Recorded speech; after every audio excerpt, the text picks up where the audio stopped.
Bonjour, alors on connaît tous la marque Chanel, joaillerie, haute couture, cosmétiques, parfums, mais on en sait beaucoup moins sur l'histoire de la fondatrice de Chanel, sur comment Gabrielle, qui est son vrai prénom, Chanel, est devenue Coco Chanel. Donc j'ai choisi de vous partager ce livre, L'allure de Chanel, qui porte d'ailleurs le nom d'un de ses parfums, écrit par Paul Morand, un de ses amis qui, à travers ce livre, en fait, nous partage des bouts de conversation qu'il a eus avec Chanel.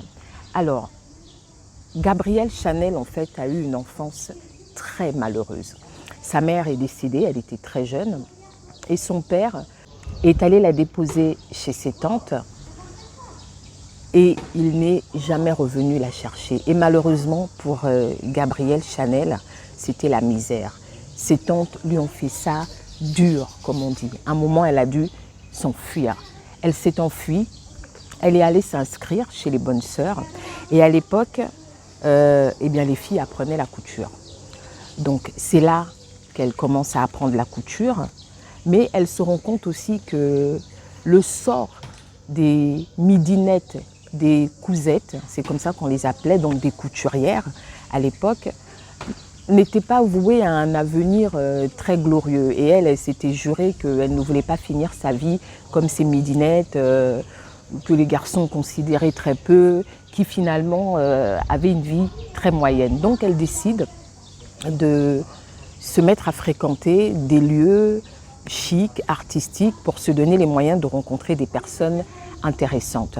Et effectivement, elle va côtoyer Picasso, Cocteau, des grands compositeurs. Et c'est comme ça qu'on va lui proposer un petit job dans un music hall, on appelle ça comment en français, un café-concert. Elle va se produire tous les soirs, en tout cas assez régulièrement dans ce café-concert, avec une chanson qui a un titre assez particulier, je l'ai noté, voilà, au risque de ne pas bien vous le dire.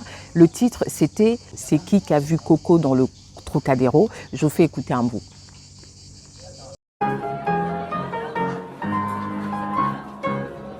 J'ai perdu mon pauvre Coco, Coco mon chien que j'adore, tout près du Trocadéro. Il est loin s'il court encore, je l'avoue mon plus grand gré.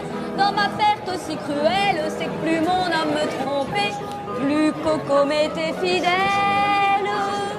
Vous n'auriez pas vu Coco, Coco dans le Trocadéro, Coco dans le trou, Coco dans le Trocadéro. Voilà, c'est depuis là que Gabrielle Chanel a été surnommée Coco Chanel par ses spectateurs.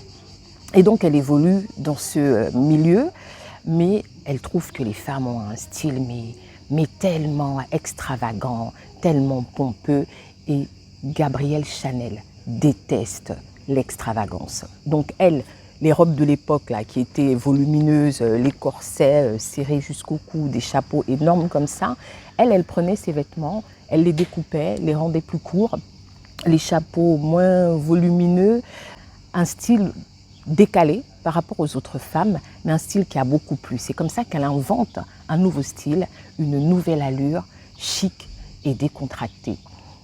Toutes les femmes se rapprochent d'elle pour avoir des conseils, pour comprendre comment elle fait. Et c'est son amant, Boy Capel, qui va en fait lui financer sa première boutique. Ce sera une boutique de chapeaux uniquement. Elle va l'ouvrir en 1910 au 21 rue Cambon à Paris. C'est là que se trouvent encore aujourd'hui les boutiques Chanel, mais au-delà du 21, ça a pris du 21, le 27, le 29 jusqu'au 31. Mais voilà, la boutique originelle, on va dire, de son histoire, elle était là et elle est toujours là. Elle va vendre des chapeaux et petit à petit, elle va étendre ses produits sur de la joaillerie, etc. Bon, côté amour, ça n'a pas toujours été top. Voilà, c'était juste pour vous présenter un peu succinctement l'histoire de cette femme. Ce n'est pas un livre qui raconte une histoire au long cours, il n'y a pas de chronologie, c'est plutôt justement vous permettre de découvrir la personne dans son rapport à la mode, à l'argent et à l'amour. Et justement, dans ce livre, j'ai coché quelques phrases liées à sa perception de l'argent, par exemple. Elle dit « Je dirais seulement en passant qu'on peut être élégant sans argent ». J'en ai pris un autre que j'ai trouvé très bien. « L'argent donne à la vie un agrément décoratif, mais il n'est pas la vie ». Donc voilà un tout petit peu le personnage que pouvait être Coco Chanel. Elle est décrite en fait comme une femme intelligente, dure, fière, orgueilleuse, autoritaire, méprisante, prête à tout pour arriver à ses fins. Elle le dit, je la cite, « C'est la solitude qui m'a trempé le caractère ».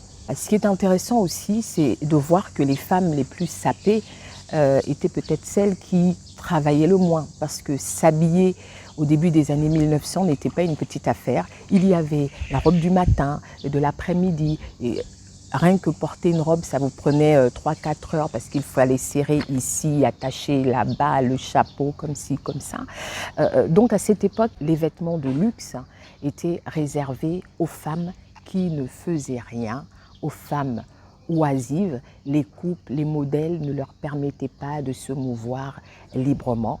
Et c'est donc Gabrielle Chanel qui va non seulement donner accès à la mode aux femmes actives en créant des modèles chics, pratiques et confortables, mais elle va aussi aller libérer des looks pompeux. Si vous voulez, c'est un peu les prémices de l'émancipation de la femme, en tout cas sur le plan vestimentaire, où on pouvait désormais s'autoriser un vêtement les bras nus, avoir des robes ou des jupes un peu plus courtes, porter des pantalons, parce qu'à une certaine époque, évidemment, c'était réservé exclusivement aux hommes. Ce qui est intéressant aussi, c'est qu'on retient que la mode évolue en fonction de nos besoins et que Gabrielle Chanel détestait l'extravagance.